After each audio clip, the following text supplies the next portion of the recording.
सरकार लगातार कोशिश कर रही है कि लगभग 1 महीने से जारी किसान आंदोलन में शामिल किसानों को, किसान नेताओं को किसी तरीके से समझाया जाए या आंदोलन खत्म हो। खास तौर पर दिल्ली चारों तरफ से जैसे घिरती जा रही है, ये केंद्र सरकार की मुसीबत को और बढ़ा रही है। लेकिन किसान अपनी मांग पर कायम है। तीनों कानून वापस से कम उन्हें कुछ भी मंजूर नहीं है, तो रास्ता निकलेगा कैसे? हमारे साथ इन्हीं कृषि कानूनों पर बात करने के लिए और बहुत से मुद्दे हैं समझने के लिए हमारे साथ उत्तर प्रदेश के मुख्यमंत्री योगी आदित्यनाथ जी जुड़ रहे हैं। योगी जी, आपका बहुत बहुत स्वागत है इंडिया टीवी पर। धन्यवाद जी। योगी जी, आज हम आपसे बात कर रहे हैं तो किसान नेता जो हैं वो आगे की पेशकश जो सरकार की हुई है बातचीत की, उस पर क्या रुख रखना है वो तय करेंगे। आपने एक बार फिर दोहराया कि जो लोग किसानों का भला नहीं चाहते, जो लोग नहीं चाहते किसानों की आय बढ़े, उनकी तरक्की हो, उन लोगों ने कुछ किसानों को बरगलाया है, कुछ किसानों के बीच में कुछ भ्रम पैदा करने की कोशिश उन्होंने की है। लेकिन सर, सवाल यह है कि इसका निदान हो क्यों नहीं रहा? इतने दौर की बातचीत होने के बावजूद आप जैसे मुख्यमंत्री कई प्रदेशों के, वो लगातार किसानों से संवाद कर रहे हैं। आखिर किसानों का एक तबका मानने को तैयार क्यों नहीं है? देखिए, लोकतंत्र में हमें संवाद की ताकत को महसूस करना होगा। और जब सरकार बार बार कह रही है कि हम लोग आपसी बातचीत से इस समस्या का समाधान चाहते हैं, केंद्र सरकार इसमें बातचीत करने के लिए हमेशा हर समय तैयार है, लेकिन जानबूझ करके रोज नई शर्तों को रखना और केवल एक ही बात को लेकर के उसी की जो है लगातार पुनरावृत्ति करना, मुझे लगता है कि समस्या के समाधान की दिशा का एक बहुत अच्छा संकेत नहीं माना जा सकता है। देखिए, पिछले 6 वर्षों के दौरान केंद्र में मोदी जी के प्रधानमंत्री बनने के बाद किसानों के हित के लिए जितने कार्यक्रम हुए हैं और जिस प्रभावी ढंग से पूरे देश के अंदर वे योजनाएं लागू हुई, और खासतौर पर भारतीय जनता पार्टी शासित राज्यों में आजादी के बाद कभी नहीं हुआ। उस सब के बावजूद भी इन सभी योजनाओं को, यानी मृदा स्वास्थ्य परीक्षण के कार्ड वितरण के से लेकर के प्रधानमंत्री फसल बीमा योजना, प्रधानमंत्री कृषि सिंचाई योजना, आज जो लागत का 1.5 गुना तक दाम किसानों को एमएसपी के माध्यम से मिल रहा है, यह भी प्रधानमंत्री मोदी जी की देन है। स्वामीनाथन कमेटी की रिपोर्ट को जिन लोगों ने लागू नहीं होने दिया था, वे लोग आज उकसाने का कार्य कर रहे हैं, भड़काऊ बयान देकर के कहीं ना कहीं भ्रम की स्थिति पैदा करने का प्रयास कर रहे हैं। लेकिन मोदी जी ने किसानों के हित में, देश की खेती किसानी के हित में इसको लागू कराया। देश के अंदर एमएसपी की बात हो या फिर प्रधानमंत्री किसान सम्मान निधि, याद करिए पिछले यानी फरवरी 2019 में प्रधानमंत्री किसान सम्मान निधि प्रधानमंत्री जी ने लॉन्च की थी, और फरवरी में जो लॉन्च की थी उस समय नवंबर से ये पैसा आना प्रारंभ हो गया था। नवंबर 18 से लेकर के अब तक देश के किसानों के खातों में 1,08,000 करोड़ रुपए से अधिक की राशि किसानों के किसान भाइयों के खातों में पहुंची है। लोग उस समय इस बात को कहते थे कि देखिए, ये तो केवल चुनावी शगुफा है, लेकिन आप देख रहे होंगे 2 साल के बाद भी अभी परसों 25 तारीख को प्रधानमंत्री किसान सम्मान निधि 18,000 करोड़ रुपए 9 करोड़ किसानों के खाते में प्रधानमंत्री जी के द्वारा एक साथ उपलब्ध कराई जाएगी। यानी किसान का हित हमारे लिए सर्वोपरि है, यह हमारे लिए अन्नदाता है जी, और अन्नदाता किसानों का हित सर्वोपरि है। इस बात को ध्यान में रख करके ही केंद्र सरकार ने 3 कृषि संबंधी, कृषि क्षेत्र में व्यापक सुधार के लिए 3 कृषि कानून बना करके किसानों के जीवन में व्यापक परिवर्तन हो, व्यापक खुशहाली हो, इसी दिशा में प्रयास प्रारंभ किए हैं। बार बार सरकार कह रही है कि एमएसपी समाप्त नहीं होगी, मंडियां बंद नहीं होंगी, किसानों के खेत को कोई भी व्यक्ति गिरवी नहीं रख सकता और किसान को अपनी उपज को बेचने के लिए मंडी के अलावा अगर उसे लगता है कि उसके दाम, अगर गाजियाबाद के किसान को लगता है कि उसे दिल्ली में ज्यादा दाम मिल सकता है तो दिल्ली में बेचने के लिए स्वतंत्र होगा। किसान के उस उपज पर कोई भी टैक्स नहीं लगेगा। वन नेशन वन मार्केट की व्यवस्था का लाभ किसान को मिल सके, यह गारंटी भी अगर किसी ने दी है, प्रधानमंत्री मोदी जी इन बिलों के माध्यम से दे रहे हैं, तो फिर किसान के व्यापक हित में उठाए गए कदमों का स्वागत होना चाहिए।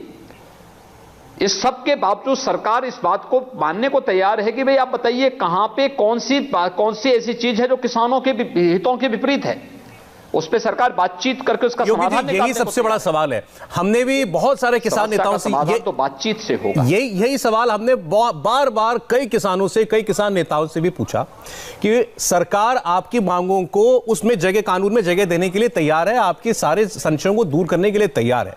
उनका कहना यह है कि अगर सरकार गंभीर है इस समस्या का समाधान निकालने के लिए तो पहले इन तीनों कानूनों को स्थगित करे और फिर हम बात करेंगे। उनका कहना है कि बात करने के लिए भी पहले यह जरूरी है कि कानूनों पर रोक लगे। देखिए, हमें संसदीय लोकतंत्र में किसी भी संस्था की अवमानना या उसका अपमान नहीं करना चाहिए। अगर संसद ने कानून बनाए थे और कानून बना करके सभी राजनीतिक दलों ने, देखे कानून इससे पहले, चाहे आप किसी भी कानून को देखेंगे, जब संसद कोई कानून बनाता है उससे पहले उस विभाग से संबंधित स्टैंडिंग कमेटी में उस पर व्यापक चर्चा होती है। उससे पहले विभाग में चर्चा होती है, यानी विभाग चर्चा करता है, सभी स्टेक होल्डर्स के साथ चर्चा होती है, फिर स्टैंडिंग कमेटी उसमें यानी स्टैंडिंग कमेटी एक मिनी संसद होती है, सभी दलों के प्रतिनिधित्व उसके साथ होता है, उसमें व्यापक चर्चा होती है और फिर उसके बाद ही वह संसद में एक कानून पास होने के लिए आता है। संसद ने पास किए हैं। ये लोग बताएं तो कि आखिर कमी कहां पर है, ये तो समाधान होगा ना। इस आधार पर कोई नहीं कह सकता कि नहीं साहब पहले आप इस चीज को बंद करिए, हम तब तक कोई नहीं करेंगे। मुझे लगता है कि आवागमन को बाधित करना है,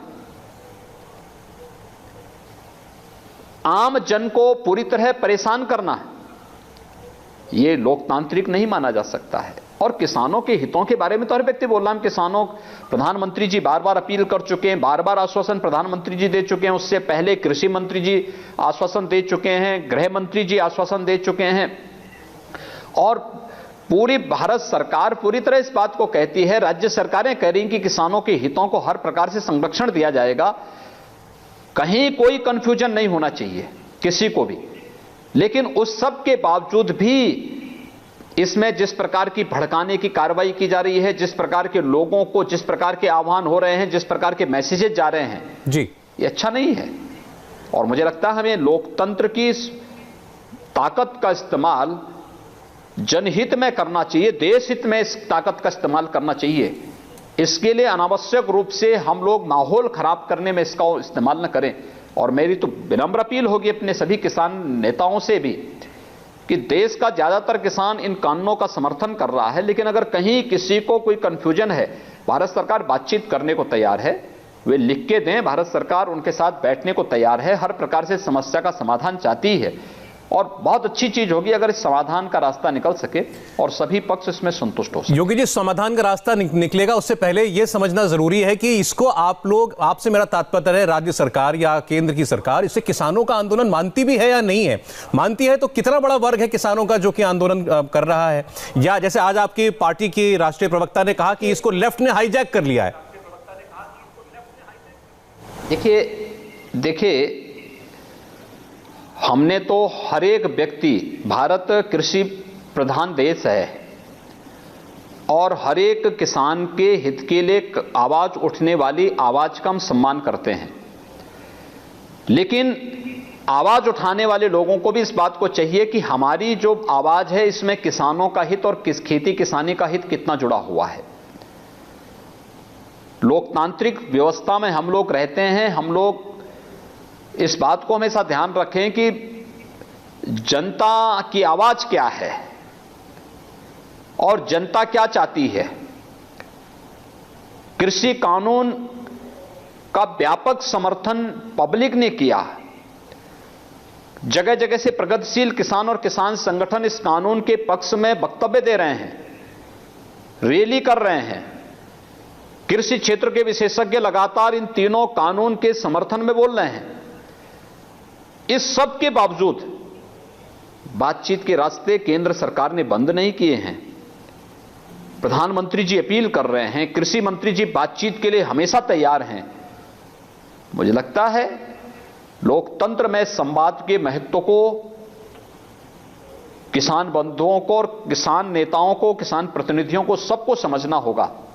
और मुझे लगता है कि संवाद से ही समस्या का समाधान होगा। और भारत सरकार इस पर कहती है कि भाई किसान का हित हमारे लिए सर्वोपरि है। तो इस सब के बावजूद बाकी कौन सा आश्वासन चाहिए? योगी जी, किसान नेताओं का जवाब आ चुका है केंद्र सरकार की बातचीत की ताजा पेशकश पर। उन्होंने कहा है कि सरकार अच्छा माहौल बनाए तो बात करेंगे, कोई ठोस प्रस्ताव लिखित तौर पर सरकार दे। और जो चिट्ठी कृषि मंत्री ने ओपन लेटर एक जारी किया था, उसके बारे में इन्होंने कहा है कि किसानों को बदनाम करने के लिए किया था। सरकार चालाकी के साथ बात कर रही है। उनका जवाब सुनकर क्या ऐसा लगता है कि कहीं ये ट्रस्ट डेफिसिट है, भरोसे की कमी है सरकार और उनके बीच में? देखिए, सरकार ने जो कदम उठाए हैं, सरकार ने जो कानून बनाए हैं, मैंने पहले भी कहा ना कि संसद में कोई कानून एकाएक नहीं बन जाता है। विभाग में चर्चा होती है, सभी स्टेक होल्डर से चर्चा होती है, संसद की अस्थायी समिति इसके बारे में व्यापक चर्चा करती है, तब फिर संसद में वह कानून बनता है। संसद में भी चर्चा होती है, तब कानून बनता है। एक पक्ष ये संसदीय लोकतंत्र का है। स्टेक होल्डर में किसान संगठन भी हैं। ये सभी राजनीतिक दलों के लोग जो आज इस आंदोलन को भड़काने का काम कर रहे हैं और किसानों की आड़ में अव्यवस्था और अराजकता का माहौल पैदा करना चाहते हैं, इन सबको मालूम होगा कि स्टैंडिंग कमेटी में इनके वक्तव्य क्या हैं। 2010 में यूपीए सरकार के समय के कृषि मंत्री के पत्र राज्यों को किस बात के लिए गए हैं? 2014 में जब दिल्ली में कांग्रेस की सरकार चुनाव हार गई थी, उसके बाद के कांग्रेस के वरिष्ठ नेता से राहुल गांधी जी का वक्तव्य क्या आया था? और फिर उसके बाद जो अलग अलग समय में अलग अलग राजनीतिक दलों ने और स्टैंडिंग कमेटी में अलग अलग दलों ने जो समर्थन इन कानूनों का किया है, ये सब क्या है? यानी दोहरी चाल नहीं चली जा सकती है कि आप संसद में और स्टैंडिंग कमेटी में कोई दूसरा स्टैंड दें और उसके बाद कानून जब पास होता है तो उसके बाद जो है भड़काने का काम भी हम लोग करें। जब देश विकास के पथ पर तेजी के साथ आगे बढ़ रहा हो, तब हम अव्यवस्था और अराजकता पैदा करने का प्रयास करें, तो ये मुझे लगता है देश के हितों के साथ सीधे सीधे खिलवाड़ है। ये चीजें ठीक नहीं। और मुझे लगता है कि कुछ राजनीतिक दलों का और खासतौर पर विपक्षी दलों के कुछ लोगों का जो एक गैर जिम्मेदाराना रवैया है जी, इसने आग में घी का काम किया है। दूसरा यह है कि सरकार ने जो कानून बनाए हैं वह सबके सामने है। ऐसा कि नहीं कि छुप के कानून बनाए हों। इस पे चर्चा हुई है, पब्लिक डोमेन में है, उन कानून को कोई भी पढ़ सकता है। और कृषि मंत्री जी ने अपने पत्र में भी उन 3 कानूनों के बारे में साफ लिखा है कि भाई क्या कानून में है और सरकार क्या चाहती है। कहीं भी किसान के हितों के प्रतिकूल कुछ भी नहीं। उस सब के बावजूद खेती करने वाले किसानों के मन में कोई शंका है, सरकार उस पर बातचीत करना चाहती है और सरकार को लगता है कि नहीं, किसान ठीक बोल रहे हैं, सरकार उसमें हर प्रकार का सहयोग करने को तैयार है, संशोधन करने को तैयार है। हम बातचीत के रास्ते क्यों बंद कर रहे हैं? किसान प्रतिनिधियों का चाहिए, जाइए बातचीत करें। और जिन लोगों को खेती किसानी के बारे में जानकारी नहीं, दुर्भाग्य से बहुत सारे चेहरे इस आंदोलन में वक्तव्य देते हुए दिखाई दे रहे हैं। जो लोग कभी भी खेती किसानी के बारे में कुछ नहीं जानते, वे लोग लगातार इस प्रकार के वक्तव्य जो जारी कर रहे हैं और माहौल खराब करने का प्रयास कर रहे हैं। इस किसान आंदोलन की आड़ में अपनी रोटी सेकने का प्रयास कर रहे हैं। ये चीजें ठीक नहीं है। ये राजनीतिक रोटियां सेकना देश के हित की कीमत पर, किसान के हितों की कीमत पर, ये बहुत ही खतरनाक खेल है देश के खिलाफ और मुझे लगता है इसको नहीं स्वीकार किया जाना चाहिए। योगी जी, मेरे एक सवाल का जवाब नहीं मिला, मैं फिर से वो सवाल पूछ रहा हूं आपसे। देखिए, जब आप जिन किसानों से बात करते हैं तो ऐसा लगता है कि बहुत बड़ा तबका है किसानों का जो इन कानूनों से नाराज तो छोड़िए, वो इनके हक में है। प्रधानमंत्री किसानों से संवाद करते हैं और मुख्यमंत्री करते हैं, लेकिन फिर वो किसान है जो बॉर्डर पर बैठे हैं, वो किसान है, आप यूपी में राज चला रहे हैं, जिन्होंने रामपुर में, मुरादाबाद में हाईवे रोक दिया, कई घंटे के लिए बंद कर दिया, एसपी एसएसपी पर हमला कर दिया, नोएडा के अंदर बॉर्डर रोक दिया, एक्सप्रेस पे रोक दिया गया। तो ये लोग भी हैं। तो इसलिए समझ में नहीं आ रहा कि इस आंदोलन के पीछे कितनी बड़ी ताकत है। देखिए, हम ये तो कह रहे हैं कि हाईवे रोकना, कई दिनों तक हाईवे रोक देना या पुलिस फोर्स पे हमला कर देना, ये पुलिस फोर्स तो जनता के हितों के लिए और किसानों की सुरक्षा के लिए ही है, उस पे हमला कर देना, ये मुझे लगता है कि लोकतांत्रिक नहीं कहा जा सकता है। और फिर सरकार ने बार बार कहा कि भाई आप आइए, अपनी बात को बोलिए, हम आपकी बात को सुनने को तैयार हैं। कहीं भी आप एक भी पॉइंट ये बताएंगे किसान के हितों के प्रतिकूल है। देखिए, बात कहां से शुरू हुई? जब पहले दिन धरना शुरू हुआ था, अब क्या मांग हुई थी? मांग हुई थी एमएसपी की। एमएसपी के बाद 3 कानून पे आया। 3 कानून पे भी सरकार चर्चा करने को तैयार थी, तो फिर ये चला गया कि नहीं, पहले कानून को समाप्त कर दो। भाई, संसद ने कोई चीज पास किया है, हम संसदीय लोकतंत्र में संसद की अवमानना का काम कैसे कर सकते हैं?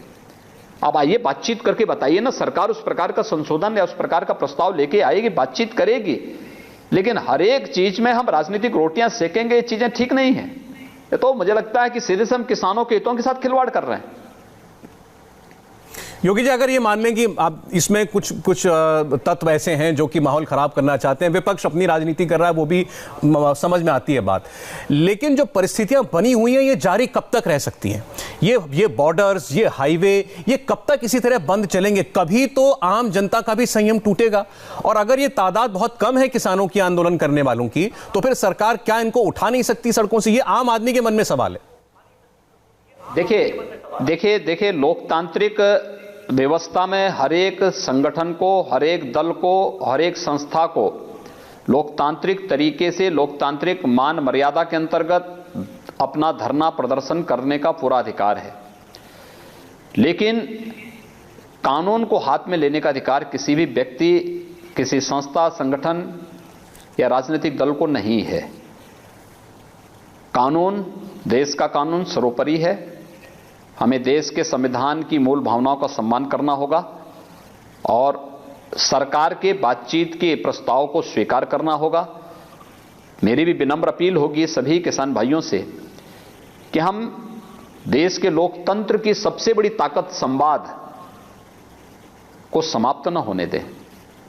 संवाद से अपनी समस्या का समाधान निकालें। और इस सरकार की सदा संहिता है कि वह लगातार बातचीत के लिए रास्ता खोलने को तैयार है, हर स्तर पर बातचीत करने को तैयार है, लेकिन बातचीत एक स्थान पर होगी ना, चौराहे पे तो नहीं होगी। दूसरा, माननीय उच्चतम न्यायालय में मामला भी इस समय है। माननीय उच्चतम न्यायालय ने भी इसमें सुनवाई शुरू कर दी है। अब हमें धैर्य के साथ, या तो हम सरकार से बातचीत करें या पूरी लोकतांत्रिक तरीके से धैर्य के साथ इंतजार करें सुप्रीम कोर्ट के उसका, कि माननीय उच्चतम न्यायालय या तो इस पे कोई डायरेक्शन दे दे या फिर सरकार के साथ बातचीत से किसान प्रतिनिधिगण इस समस्या का समाधान करें।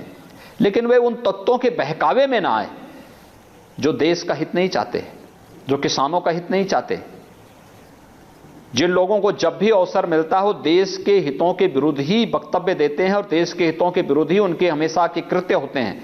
ऐसे लोगों पर कभी भी विश्वास मत करिए, क्योंकि इन लोगों के द्वारा न किसानों का हित इनके लिए, किसानों का इनके एजेंडे में न किसानों का हित है न देश का हित है। इसलिए ऐसे लोगों के बहकावे में हमारे किसान बंधुओं को तो नहीं आना चाहिए। और खासतौर पर जो पंजाब के किसान हैं या उनके आह्वान पर जो अन्य किसान उनके समर्थन में लगे हैं, उनको भी मैं अपील करूंगा कि वे इन चीजों को ध्यान में रखेंगे कि हमें सरकार के संवाद के इस प्रस्ताव को स्वीकार करना चाहिए और सीधे जाके बातचीत करके दो टूक अपनी बातों को लिखित रूप से देना चाहिए कि इन मुद्दों पे हमें चर्चा करनी है और इस समस्या ये है, इसका समाधान ऐसा है। सरकार उसमें आपके साथ विशेषज्ञों के साथ बातचीत करने को तैयार है और समाधान का रास्ता निकालने को तैयार। योगी जी, भी आपने पंजाब का जिक्र किया, क्या आप ये मानते हैं कि ये विशेषकर पंजाब का और कुछ हद तक हरियाणा के किसानों का आंदोलन है, अगर इसको माना जाए कि केवल किसानों का आंदोलन है तो, या फिर आप राज्य का सबसे बड़ा सूबा है आपका उत्तर प्रदेश में आप ये कह सकते हैं कॉन्फिडेंस के साथ कि सभी किसान खुश हैं और किसी को इन कानूनों से कोई दिक्कत नहीं है? देखिए, जब संसद ने कानून पास किए थे, मैंने किसान प्रतिनिधियों को यहां बुलाया था और मुझे प्रसन्नता है कि हमारे कुछ किसान नेता, किसान यूनियन से जुड़े हुए नेतागण मुझसे मिलने के लिए भी आए थे। सबने कानून का स्वागत किया था। उस समय के मीडिया में उनके वक्तव्य भी हैं, जिन्होंने मीडिया में तीनों कानूनों को समर्थन किया था। और बहुत सारे मामलों में तो कुछ किसान यूनियन के नेताओं ने तो यहां तक कहा था कि चौधरी साहब ने 27 वर्ष पहले इसकी मांग की थी।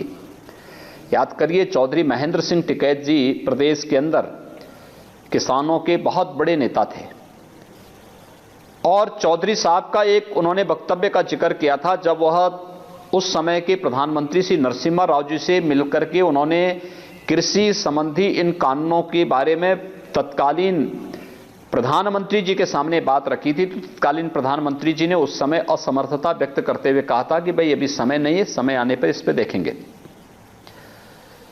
27 साल पहले, 30 साल पहले किसान नेताओं ने जो मांगे की थी, उन मांगों को आज प्रधानमंत्री मोदी जी पूरा कर रहे हैं और किसान नेता उसका समर्थन भी करते हैं। कानून पास होने के बाद एकाएक ऐसा क्या हो जाता है कि हम आज धरना में बैठ जाते हैं? क्या कारण है? कोई बात तो होगी।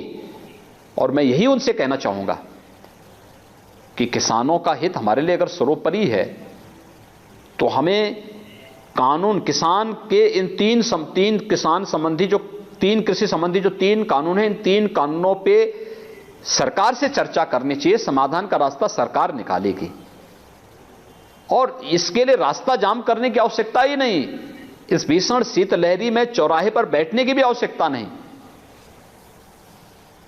आवागमन लोगों का बाधित करने की आवश्यकता नहीं।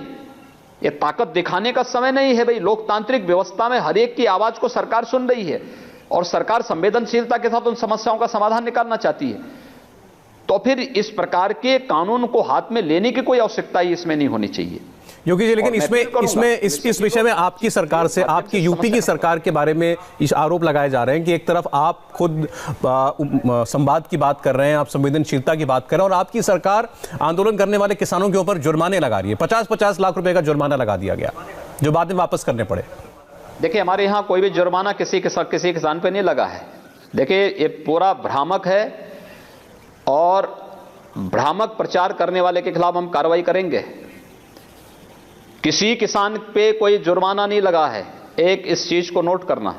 दूसरा, उत्तर प्रदेश ने सरकार आने के तत्काल बाद 36,000 करोड़ रुपए के किसानों का कर्ज माफी हमारी सरकार ने किया था। 1,12,000 करोड़ रुपए के गन्ना मूल्य का भुगतान पिछले 3-3.5 वर्षों में हमारी सरकार ने गन्ना किसानों का किया है। और यही नहीं, कोरोना कालखंड में 119 चीनी मिलों को हमारी सरकार ने यहां पे चलाया। प्रोक्यूरमेंट की पॉलिसी हमारी सरकार लाई। जिस प्रदेश में 5 लाख मीट्रिक टन और 9 लाख मीट्रिक टन गेहूं और धान का क्रय होता था, आज वहां पे 50 लाख और 55 लाख मीट्रिक टन गेहूं और धान का क्रय हो रहा है और 72 घंटे के अंदर किसानों के खातों में पैसा जा रहा है। इतना सब कुछ किसानों के हित के लिए कृषि सिंचाई की योजना आज प्रदेश के अंदर तेजी के साथ लागू हुई है, क्योंकि भारत सरकार का मार्गदर्शन और सपोर्ट मिल रहा है। राज्य सरकार तेजी के साथ इस कार्यक्रम को आगे बढ़ा रही है। प्रधानमंत्री किसान सम्मान निधि में 2,30,00,000 से अधिक किसान केवल यूपी के हैं जो इससे लाभार्थी हैं।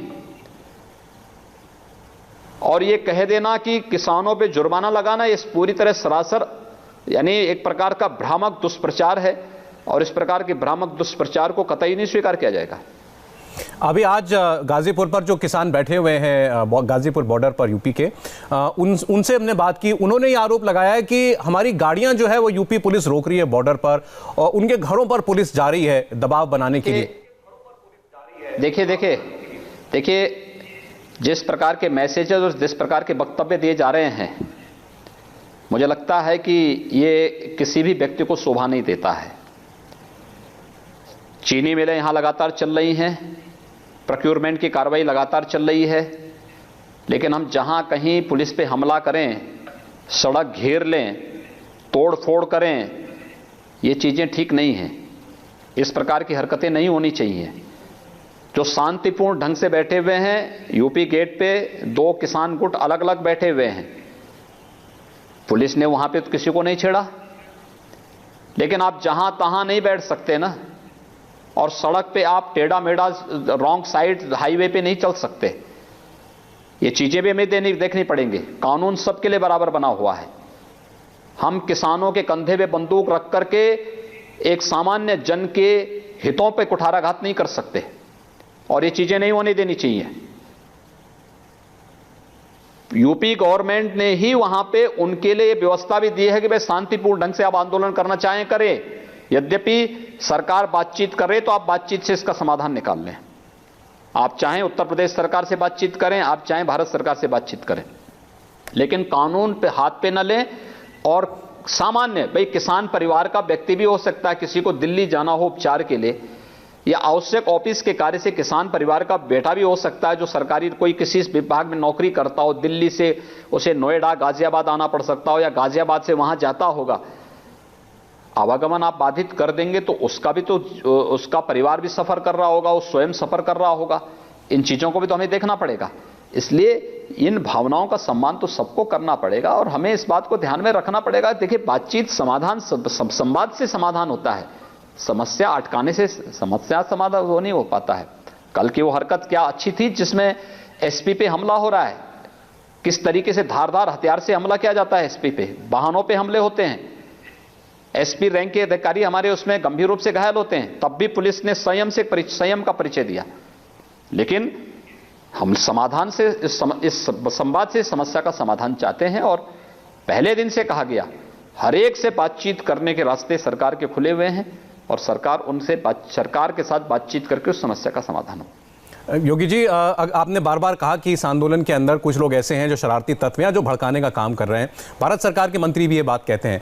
तो आपकी सरकार का एक फोकस लॉ एंड ऑर्डर पर जब से आप सरकार में आए हैं रहा है, क्या ऐसे लोगों को चिन्हित करके उनके खिलाफ कार्रवाई करना बेहतर नहीं होगा? कम से कम ऐसे लोग तो आइसोलेट हों और पता चले कि ये आंदोलन के नाम पर ये गुंडागर्दी करना चाहते हैं या अराजकता फैलाना चाहते हैं। देखिए, किसानों के प्रति हमारी पूरी संवेदना है, पूरी सहानुभूति है, और किसानों के हित के लिए उठाए जाने वाले प्रत्येक कदम का हम लोग स्वागत करेंगे, समर्थन करेंगे। ये सरकार का हो या फिर किसानों के संगठन के द्वारा उठाई जाने वाली मांग हो। लेकिन अगर कोई बाहरी तत्व अराजकता फैलाएगा, अव्यवस्था फैलाएगा, कानून को हाथ में लेने का प्रयास करेगा, तो हाथ पे हाथ धरे रह करके कोई बैठेगा नहीं। इसलिए शांतिपूर्ण ढंग से समस्या का समाधान हो और संवाद से समस्या का समाधान हो, इस पर हम लोगों का पूरा फोकस है। योगी जी, कुछ दिनों पहले आप किसानों के साथ संवाद कर रहे थे, उस पर दिल्ली के मुख्यमंत्री ने एक टिप्पणी की थी। वो अपनी विधानसभा में उस दिन वो ये तीनों बिल फाड़ कर दिखा रहे थे, अपना विरोध दिखा रहे थे। उन्होंने कहा कि मैंने योगी आदित्यनाथ जी की पूरी स्पीच सुनी, लेकिन वो ये नहीं बता पाए कि इन कानूनों से फायदा क्या है। वो ये कहते रहे कि इससे ये नुकसान नहीं होगा, ये नुकसान नहीं होगा, लेकिन फायदा क्या होगा ये नहीं बता पाए, ये उनका कहना था। देखिए, खेती किसानी के बारे में वो हमें बताएंगे जो गमलों में धान उगाते हैं, तो हास्यास्पद होता है।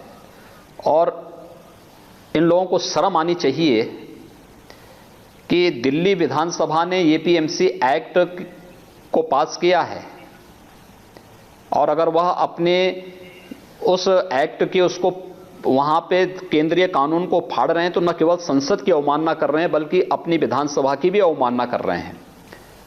ये वही लोग हैं जिनकी नेगेटिव सोच ने दिल्ली को तबाह किया। कोरोना में देखो इनका किसका मॉडल कैसे ध्वस्त हो चुका है। ये मॉडल की बात करते थे, इनका चेहरा एक्सपोज हो चुका है देश और दुनिया के सामने। एक छोटी सी दिल्ली को संभाल नहीं पाए, और दिल्ली संभली तब जब माननीय गृह मंत्री जी श्री अमित शाह जी स्वयं फील्ड में उतरे। वे स्वयं भी कोरोना पॉजिटिव हो गए। इसके कारण यह प्राथमिक जिम्मेदारी दिल्ली सरकार की थी, लेकिन गृह मंत्री जी को उतरना पड़ा कोरोना मैनेजमेंट के लिए, कोरोना नियंत्रण के लिए। वे यूपी से क्या संवाद करेंगे, क्या बात करेंगे? यूपी के अंदर 24 करोड़ की आबादी है। देश के अंदर सर्वाधिक टेस्ट करने वाला राज्य यूपी है। और यूपी के अंदर आप इस बात को देख सकते हैं कि 24 करोड़ की आबादी में कोविड पॉजिटिव के केसेस 5 लाख, मौतें हुई हैं 8,000। लेकिन 1.25 करोड़ की दिल्ली क्या स्थिति है? संभलती नहीं है। 10,000 से ज्यादा मौतें हो चुकी हैं, 6 लाख से ज्यादा पॉजिटिव केसेज हैं। उपचार के नाम पर किस प्रकार से वहां के नागरिकों को और वहां के कॉमन मैन को ठगा गया, कौन नहीं जान रहा है? ये लोग किसानों के बारे में हमें बताएंगे। रोज तो चोला बदलते हैं, रोज अपना वक्तव्य बदलते हैं। ये किसानों को भड़काने के वक्तव्य देना बंद करें। यानी जहां से लाभ हो सके बस वहीं से हथियाने का प्रयास करें, अपने उस पर स्टैंड करना भी सीखें। जी योगी जी, अब एक और विषय, क्योंकि आज आपसे बात हो रही है, इस पर पहले आपका समय नहीं मिल पाया था। लव जिहाद का कानून जो आपने बनाया है, ये इसको कई और राज्य अपनाने की कोशिश कर रहे हैं, भाजपा शासित राज्य। लेकिन कुछ मामले आपके राज्य में उठा करके मानवाधिकार उल्लंघन की बातें दर्शाई जा रही हैं और ये कहा जा रहा है कि इस कानून का बेजा इस्तेमाल किया गया। तो मैं आपसे सबसे पहले पूछना चाहता हूं, ये कानून लाने की आपकी सरकार को ऐसी जरूरत क्या पड़ी? देखिए, राज्य के अंदर हर एक व्यक्ति को सुरक्षा देना, कानून व्यवस्था की स्थिति को सुदृढ़ बनाए रखते हुए एक विधि का शासन हो, रूल ऑफ लॉ, ये किसी भी राज्य का अधिकारी नहीं, उसका दायित्व भी बनता है। और अपने इसी दायित्व का निर्वहन करने के लिए हमें यहां पर इस प्रकार का कानून लेके आना पड़ा है। देखिए, हर एक चीज के पक्ष और विपक्ष दोनों स्थितियां होती हैं। कानून का कोई दुरुपयोग इसलिए नहीं कर सकता क्योंकि इसमें बहुत स्पष्ट किया गया है, अगर कोई व्यक्ति छल से, छद्म से, धोखे से, नाम बदल करके किसी बालिका को जबरन उसके साथ शादी करता है और बाद में बालिका को पता लगता है कि नहीं साहब, ये तो ये जो है, ये नाम जो है ये अमित नहीं, ये असलम है और ये तो मेरे साथ धोखा हुआ है, और उसके बाद पुलिस को कंप्लेंट वो करती है, उसके परिवार के लोग करते हैं, तो उसको संरक्षण तो मिलना ही चाहिए। हमने जो कुछ भी किया है संविधान के प्रावधान के तहत ही ये कानून बनाया है, उसके इतर नहीं बनाया है। और इस पे हम आगे चर्चा करने को तैयार हैं, लेकिन हर एक बालिका को, हर एक महिला को सुरक्षा प्रदान करना, रूल ऑफ लॉ प्रदेश के अंदर दिखाई दे, कानून व्यवस्था का कोई संकट कहीं न खड़ा हो, इसके लिए हमें इस प्रकार का कानून बनाने की आवश्यकता महसूस हुई। और उसके बाद आपने देखा होगा कि एकाएक बहुत सारे ऐसे मामले सामने आए जिसमें लोगों ने कहा कि साहब हमारे साथ धोखा हुआ है और इस चीज को हमें इस रूप में करना चाहिए। हमने उस पर कार्रवाई शुरू की है। योगी जी, इसमें एक दो विषय है। पहली बात तो यह कि अगर किसी लड़की से झूठ बोलकर व्यक्ति सामने वाला धर्म छुपाकर शादी करता है, ये धोखाधड़ी हुई, तो इसका उसके पास कानूनी विकल्प पहले भी था। इसलिए मेरा ये सवाल था कि खास तौर पर एक विशेष इस काम के लिए कानून बनाने की नौबत क्यों आई? और आरोप यह है कि ये कानून इसलिए आप लेकर के आए हैं कि किसी भी हिंदू लड़के और मुस्लिम लड़के की शादी ना हो। सब पे देखिए, ये सभी पे लागू, ये कहीं नहीं लिखा हिंदू और मुस्लिम। आप पूरा कानून पढ़िए पहले, और जो लोग इस प्रकार का दुष्प्रचार कर रहे हैं उनको, अगर कोई हिंदू लड़का किसी मुस्लिम लड़की के साथ करता है तो उस पर भी वही लागू होगा। ऐसा नहीं कि केवल एक पक्षीय होगा। वो तो अब बुद्धि, जो जिनकी बुद्धि जो है यहां पर न होकर कहीं और जगह होती है, कहीं और जगह से संचालित होते हैं, तो इस प्रकार के भ्रामक प्रचार वो करेंगे, दुष्प्रचार करेंगे। लेकिन ये सब पे समान रूप से लागू होगा। प्रदेश के अंदर हर एक बालिका को, हर एक महिला को सुरक्षा प्रदान करना हमारा दायित्व है। इसके तहत हमने ये कार्रवाई शुरू की है। और अगर कोई इस कानून का गलत इस्तेमाल करके, गलत खबर पुलिस को देख करके किसी को खामखा परेशान करना चाहता है, जहां स्वेच्छा से हो रहा हो, अगर गलत करेगा तो उसका भी प्रावधान है, उसमें भी हम लोग उसमें भी जवाबदेही तय करेंगे। योगी आदित्यनाथ जी, दो बहुत बड़े विषय थे, आपने इस पर सभी सवालों का जवाब दिया। मुझे लगता है काफ़ी क्लैरिटी आई है और बार बार आपने इस प्रोग्राम के जरिए भी किसान भाइयों से बातचीत की, के लिए आगे आने की, संवाद करने की अपील की है। उम्मीद करते हैं कानून व्यवस्था कायम रहेगी, बातचीत के जरिए ही रास्ता निकलेगा, लेकिन जल्द से जल्द निकलेगा। इसमें आप जैसे लोगों की बहुत बड़ी भूमिका होगी। बहुत बहुत धन्यवाद हमें समय देने के लिए। धन्यवाद जी, नमस्कार जी। अब कृषि कानून की